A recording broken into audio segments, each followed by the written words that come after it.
Hello friends and welcome to the channel. Today we will discuss on dialogue writing. Today's video is specially for the students of 10th standard. Before we proceed, let me tell you the question on dialogue writing comes in section 5th, question number 5th B. It is for 5 marks in which there are 3 subbits A, B and C. A is for 1 mark. There will be 4 jumbled sentences and you have to arrange them properly to prepare a dialogue. And in the B bit, you will be asked to complete a dialogue of 4 sentences. It will be also for 1 mark. And in the C section, you have to write a dialogue of 3 exchanges on a given theme. They will provide a specific theme and you have to write a dialogue between 2 persons. Before we begin today's topic, let me tell you what is a dialogue. A dialogue can be defined as: dialogue is nothing more than communication between 2 people through either speaking or writing. मित्रांनो, आजच्या टॉपिकला सुरुवात करण्यापूर्वी सुरुवातीला आपण dialogue किंवा संवाद म्हणजे काय हे जाणून घेऊया. डायलॉग म्हणजे 2 व्यक्तींमधील लिखित किंवा बोलीभाषेतील संवाद होय, किंवा it is a conversation between 2 people about any topic असंही आपणास म्हणता येईल. डायलॉग म्हणजे 2 व्यक्तींमधील कोणत्याही विषयावर झालेला संवाद होय. The main purpose of writing dialogue is to make students able to complete any conversation with grammatical correctness and draw a meaningful conversation. Dialogue लेखन विद्यार्थ्यांसाठी महत्त्वाचा यासाठी आहे की विद्यार्थ्यांनी कोणत्याही दिलेल्या टॉपिकवर त्यांना संवाद लिहिता यावा आणि तो व्याकरणीय दृष्ट्या अचूक असावा आणि 2 व्यक्तींमधील संवाद लिहिण्यासाठी ते सक्षम व्हावेत. या उद्देशाने डायलॉग रायटिंग किंवा संवाद लेखन हा भाग आपल्याला ठेवलेला असतो. डायलॉग रायटिंगची मार्किंग स्कीम यावर आधारित असते. Ideas expressed in conversation is how much relevant. तुम्ही संवाद लिहिताना त्यामध्ये ज्या काही कल्पना मांडलेल्या आहेत तर त्या दिलेल्या संवादाला अनुसरून आहेत का? Relatable to characters. लिहिलेला संवाद हा सांगितलेल्या पात्रानुसार आहे का? स्पेलिंग आणि ग्रामर. संवाद लेखनामध्ये तुमचं स्पेलिंग आणि तुमचं व्याकरण हेही तपासलं जातं जेव्हा तुम्हाला मार्क दिले जातात. आता संवाद लेखन करताना काही मुद्दे लक्षात ठेवणं आवश्यक आहे. पंक्च्युएशन, योग्य त्या विरामचिन्हांचा वापर करावा. टेन्स, डायलॉग लेखन करत असताना काळाचं भानही आपल्याला ठेवावं लागेल. सब्जेक्ट व्हर्ब ॲग्रीमेंट, वाक्यात आपण कर्त्याला अनुसरून क्रियापद वगैरे व्यवस्थित वापरले आहेत का? सेंटेन्स टाईप, तुम्ही डायलॉगमध्ये जी काही वाक्यरचना वापरलेली आहे ती योग्य आहे का? आणि कॉन्ट्रॅक्शन, कधीकधी संवादामध्ये आपल्याला काही संक्षिप्त रूप जसं की डिड नॉटचं डिडंट, डू नॉटचं डोंट अशा प्रकारचे काही कॉन्ट्रॅक्शन्स वापरावे लागतात. ते व्यवस्थित वापरलेले आहेत का? मित्रांनो, 2 प्रकारचे डायलॉग्स असतात, फॉर्मल डायलॉग आणि इनफॉर्मल डायलॉग. फॉर्मल डायलॉगमध्ये आपण आपल्यापेक्षा वरिष्ठ असणाऱ्या जसं की मुख्याध्यापक आणि विद्यार्थी यांच्यामधला जो संवाद आहे तर तो फॉर्मल डायलॉगमध्ये येतो. आणि इनफॉर्मल डायलॉगमध्ये आपण आपल्या कुटुंबियांशी, मित्रांशी केलेला संवाद. तर या दोन्हीमधला आपण फरक लक्षात असू द्यावा. मित्रांनो, 2020 मार्चमध्ये बोर्ड पेपरमध्ये आलेला डायलॉग आपण पाहूया. डायलॉग रायटिंग हा प्रश्न 5वा B1 मध्ये येतो आणि त्याला ऑरमध्ये स्पीच रायटिंग असते, भाषण लेखन. तर संवाद किंवा भाषण या दोन्हीपैकी एकाची आपल्याला निवड करायची असते आणि जो 5 मार्कासाठी असतो. त्यामध्ये A, B आणि C असे सबमिट दिलेले असतात. A आणि B एका मार्कासाठी आणि C हा 3 मार्कासाठी असतो. तर आता 2020च्या परीक्षेत आलेला हा प्रश्न आहे. Prepare a dialogue from the jumbled sentences. आता यामध्ये तुम्हाला वाक्यांचा क्रम बदलून वाक्य दिलेली असतात, त्याला आपल्याला विशिष्ट क्रमाने लिहायचं असते आणि त्यासाठी 1 मार्क आहे. तर ही वाक्य याप्रमाणे आहेत: have you watched today's match? Rohit Sharma hits the century. Who scored century today? Yes I have. तर हे 4 वाक्य आपल्याला क्रम तोडून दिलेले आहेत आणि त्यांना विशिष्ट क्रमाने आपल्याला मांडायचं आहे. म्हणून हा क्रमाने व्यवस्थित मांडलेला डायलॉग याप्रमाणे असेल. डायलॉग लिहिताना आपल्याला त्या कॅरेक्टरची नावंही द्यावी लागतील. तुम्ही एकतर प्रत्यक्ष नावं द्या किंवा त्याला ए बी असंही आपण नावं देऊ शकतो. तर आपण यांना ए आणि बी अशी नावं देऊया.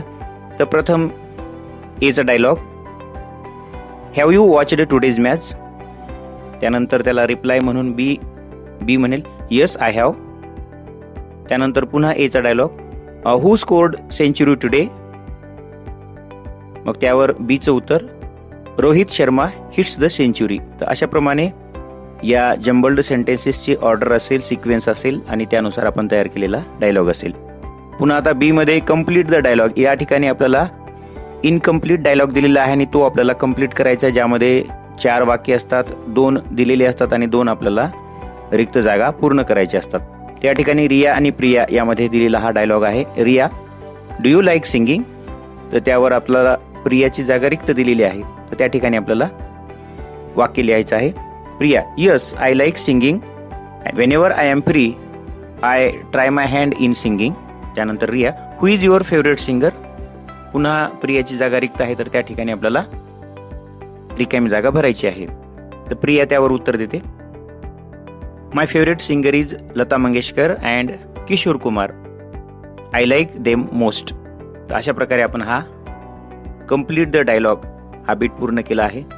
त्यानंतर आता सी मध्ये पुन्हा आपल्याला एक थीम दिलेली आहे आणि त्या थीमवर मिनिमम 3 मिनिंगफुल एक्सचेंजेस, म्हणजे जवळपास 6 वाक्य, दोघांमधील संवाद हा 6 वाक्यामध्ये कमीत कमी, जास्त तुम्ही 1-2 वाक्य जास्तही लिहू शकता, त्याला काही बंधनं नाहीत.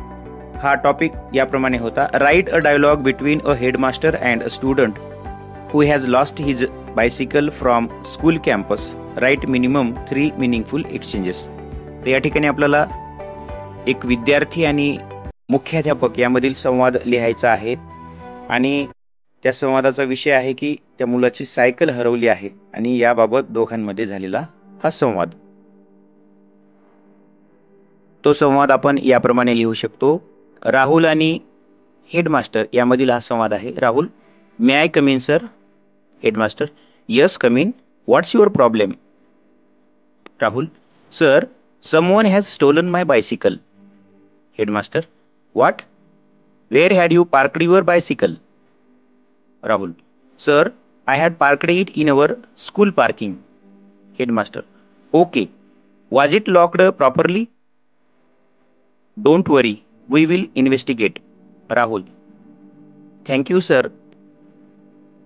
I forgot to lock it in the haste to reach the class in time. I was quite late today. I will lock it properly in the future. तर याप्रमाणे आपण हा दोघांमधील संवाद लिहू शकतो. जसे की राहुलने मुख्याध्यापकांची परवानगी मागितली, नंतर तो त्यांच्या कॅबिनमध्ये गेला.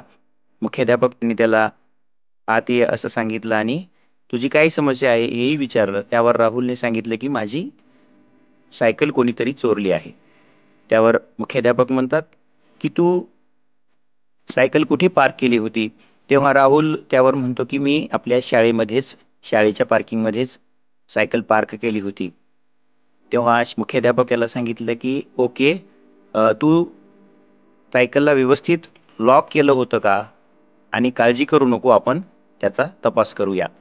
तेव्हा राहुल मुख्याध्यापकांचे आभार मानतो आणि त्यांना हेही कळवतो की त्याने घाईमध्ये लॉक करायला तो सायकलला विसरला होता. तर अशा प्रकारे आपण हा संवाद लिहू शकतो. आणखी एक आपण उदाहरण पाहूया. Specimen dialogue writing. Put the sentences in proper order to prepare a meaningful dialogue. तर या ठिकाणी आपल्याला 4 वाक्य दिलेली आहेत आणि त्या वाक्यांचा व्यवस्थित क्रम लावून त्यापासून आपल्याला एक डायलॉग तयार करायचा आहे. First sentence, I like to watch television for hours. Second, how do you spend your leisure time. Third sentence, I like watching the reality shows in Marathi. Fourth, how do you spend your time with TV. या ठिकाणी जी 4 वाक्य दिलेली आहेत तर ती आपल्याला व्यवस्थित लावून त्यापासून एक संवाद तयार करायचा आहे. तर याचा आपण क्रम बदलून तो डायलॉग आपण याप्रमाणे लिहू शकतो. या संवादाला आपण पात्रांची नावे देऊया, राम आणि श्याम. पहिलं वाक्य असेल, Ram, how do you spend your leisure time? तेव्हा श्याम उत्तर देतो, I like to watch televisions for hours. Ram म्हणतो की मला टीव्ही पाहायला खूप आवडते. त्यानंतर पुन्हा त्यावर रामचा question, how do you spend your time with TV? TV पाहताना तू टीव्हीवर नेमकं काय पाहतो? तेव्हा Shyam, I like watching the reality shows in Marathi. मला मराठीतील रियालिटी शोज पाहायला आवडतात, असं तो म्हणतो. तर याप्रमाणे आपण या डायलॉग मधील दिलेल्या वाक्यांचा सिक्वेन्स लावू शकतो, क्रम लावू शकतो. Next, complete the dialogue. आता इनकम्प्लीट डायलॉग दिलेला आहे आणि तो आपल्याला पूर्ण करायचा आहे. ए आणि बी मधील हा संवाद आहे. A, shall we go for movie today? B ची जागा रिक्त आहे, त्या ठिकाणी आपण असं लिहू शकतो, yes, why not, I was also thinking the same, nice idea, but I don't have my bike today. त्यावर पुन्हा ए म्हणतो, how shall we go then? मग आपण कसं जायचं? त्यावर B, don't worry, I will manage my friend's bike and we will go to watch the movie today. त्यावर B म्हणतो, काळजी करू नको, मी माझ्या मित्राची बाईक घेईन आणि आपण आज चित्रपट पाहायला जाऊया. त्यानंतर आता आपल्याला एक थीम दिलेली आहे आणि त्या थीमवर एक संवाद लिहायचा आहे. Write a dialogue of minimum 6 meaningful exchanges on importance of discipline in schools. शालेय जीवनामध्ये शिस्तीचे महत्त्व यावर आधारित आपल्याला संवाद तयार करायचा आहे. तो संवाद आपण याप्रमाणे तयार करू शकतो. राज आणि राहुल या दोघांमधील हा संवाद importance of discipline in schools यावर आधारित आहे. Raj, Rahul, have you noticed that Ram was late for today's class and he was some kind of arrogant towards the teacher? Raj राहुलला म्हणतो, राहुल, तू आज लक्ष दिलंस का की राम आजच्या क्लासला उशिरा आला होता आणि तो शिक्षकांना थोडा उद्धटपणे बोलत होता? त्यावर Rahul, yes, I noticed that we should be punctual. Rahul म्हणते की हो, मी ते पाहिलं आणि आपण पंक्च्युअल असलं पाहिजे, वेळेवर आपण यायला हवं.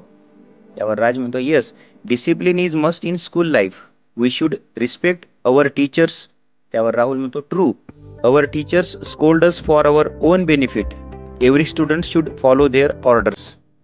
आपले शिक्षक आपल्या भल्यासाठीच रागावतात, म्हणून प्रत्येक विद्यार्थ्याने त्यांच्या आज्ञेचं पालन केलं पाहिजे. त्यावर राज म्हणतो, yes, I agree with you, discipline is necessary in some fields like army, police and defence services. त्यावर राहुल म्हणतो, I also think the same. त्यावर राज म्हणतो, ओके राहुल, बाय. तर मित्रांनो, याप्रमाणे आपण इम्पॉर्टन्स ऑफ डिसिप्लिन यावर राज आणि राहुल या दोन मित्रांमधील संवाद लिहिला. अशा प्रकारे आज आपण या ठिकाणी थांबूया. पुन्हा भेटूया एका नवीन विषयासह. तोपर्यंत नमस्कार. आणि हा व्हिडिओ आपल्याला आवडला असेल तर आपल्या मित्रांपर्यंत शेअर करायला विसरू नका. धन्यवाद.